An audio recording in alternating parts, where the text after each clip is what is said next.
السلام علیکم ورحمۃ اللہ وبرکاتہ۔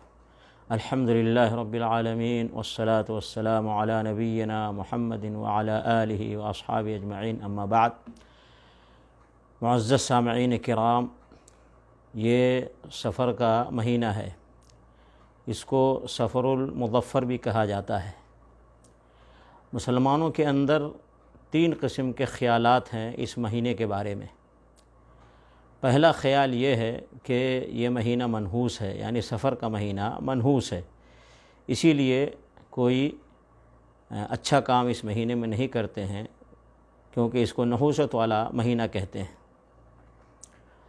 پہلی بات یہ بتا دوں کہ بڑے افسوس کی بات ہے کہ مسلمان اپنی طرف سے جس مہینے کو چاہتے ہیں اس کو ماتم کا مہینہ اور غم کا مہینہ بنا دیتے ہیں، جیسے کہ محرم کا مہینہ ہے، اور ایسے ہی جس مہینے کو چاہتے ہیں اس کو منحوس مہینہ بنا دیتے ہیں، جیسا کہ سفر کا مہینہ ہے، اور جس مہینے کو چاہتے ہیں اس کو خوشی کا اور فرحت کا اور مسرت کا مہینہ بنا دیتے ہیں، جیسے کہ ربیع الاول کا مہینہ ہے۔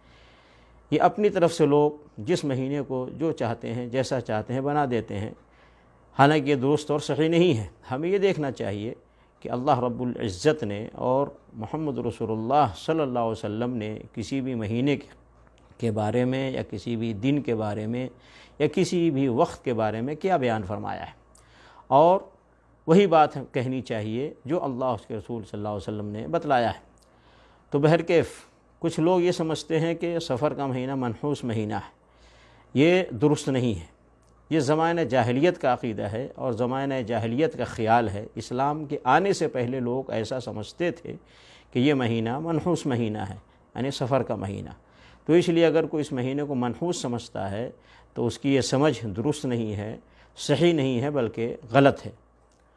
اور دوسرے قسم کے وہ لوگ ہیں جو اس مہینے میں کسی سورت کو پڑھنے کو فضیلت سمجھتے ہیں، کسی نماز کے پڑھنے کو فضیلت سمجھتے ہیں، کسی ذکر و اذکار کو فضیلت سمجھتے ہیں، اور وہ یہ کہتے ہیں کہ سفر کے مہینے کے فلاں دن کو، فلاں تاریخ کو اگر یہ وظیفہ پڑھا جائے تو اس کا یہ فائدہ ہے، نماز پڑھی جائے تو اس کا یہ فائدہ ہے، یہ ذکر پڑھا جائے تو یہ فائدہ ہے، یعنی کسی دن کی فضیلت بیان کرتے ہیں سفر کے مہینے کی۔ یہ بھی درست نہیں ہے۔ کیوں کہ رسول اللہ صلی اللہ علیہ وسلم نے سفر کے مہینے کے کسی دن کی یا کسی بھی وقت کی یا کسی بھی وظیفے کی کوئی خصوصی فضیلت نہیں بیان فرمایا ہے۔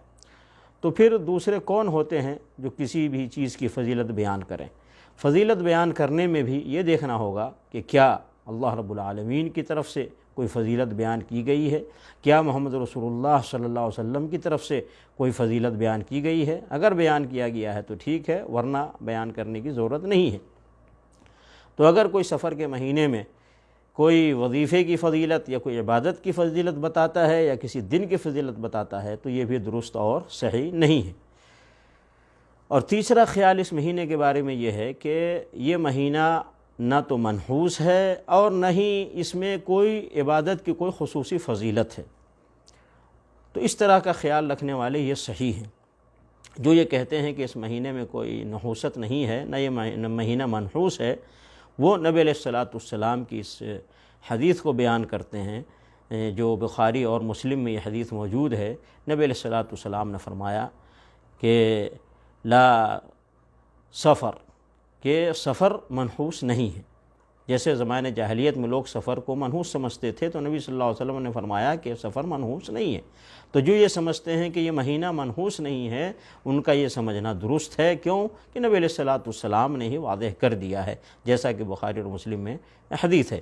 ایسے ہی جو آدمی جو یہ سمجھتا ہے کہ اس مہینے میں عبادت کو کوئی فضیلت نہیں ہے، وہ بھی اپنی جگہ صحیح ہے۔ کیوں کہ کسی بھی عبادت کی فضیلت کو سمجھ کر کرنا اور وہ نبی صلی اللہ علیہ وسلم ثابت نہیں ہے، تو نبی علیہ الصلاۃ والسلام نے بیان فرمایا کہ من عمل عملا لیس علیہ امرنا فہو رد۔ یہ مسلم شریف میں حدیث ہے۔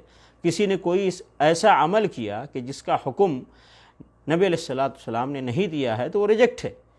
تو کوئی آدمی اپنی طرف سے کوئی فضیلت نہ بیان کرے اور نہ کوئی عمل کی فضیلت یا کسی وظیفے کی فضیلت نہ بیان کرے، کیونکہ یہ نبی علیہ الصلاۃ والسلام کی مخالفت ہو جائے گی، اور نبی علیہ الصلاۃ والسلام کی مخالفت پر کوئی بھی عمل کیا جائے تو ریجیکٹ ہو جائے گا، ثواب کے بجائے گناہ ملے گا۔ تو اس لیے مسلمانوں کو چاہیے کہ اس سفر کے مہینے کی جو حقیقت ہے اس کو سمجھیں اور سمجھ کر اس کے مطابق عمل کریں، اور خود بھی صحیح بات جو ہے اس کو سمجھیں اور دوسروں کو بھی سمجھائیں، تاکہ مسلمان غلط راستے پہ جانے کے بجائے صحیح راستے پر چلیں۔ اللہ تعالیٰ مسلمانوں کو صحیح راستے کو سمجھ کر اس کے مطابق عمل کرنے کی توفیق عطا فرمائے، آمین۔